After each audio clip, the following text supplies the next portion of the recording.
मुख्यमंत्री देवेंद्र फडणवीसांचं मिशन 100 दिवस 1.5 लाख नव्या कर्मचाऱ्यांची भरती सुरू करण्याचे फडणवीसांचे आदेश। अतिरिक्त मुख्य सचिव प्रधान सचिवांना फडणवीसांच्या सूचना। पारदर्शकता, गतिशीलता, प्रामाणिकता यावर अधिक भर द्या असं फडणवीसांनी म्हटलंय। केंद्र सरकारचा पुरेपूर वापर राज्याच्या प्रगतीसाठी करून घ्या असं देवेंद्र फडणवीस यांनी म्हटलंय।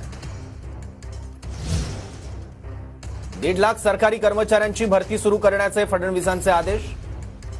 100 दिवसांचा कार्यक्रम प्रत्येक विभागानं सादर करा, मुख्य सचिव प्रधान सचिवांना सूचना। आपलं सरकार पोर्टल पुन्हा नव्याने पूर्ण क्षमतेने चालवा। दिल्लीत महाराष्ट्र सदनाच्या माध्यमातून स्वतंत्र कक्ष उभारा। वॉर रूम आणखी कार्यक्षम करून त्यात कोणते प्रकल्प असावे याची नव्यानं रचना करावी। तंत्रज्ञानाचा वापर करून सर्व अडचणी दूर करा। सर्व संकेतस्थळ हे आरटीआय फ्रेंडली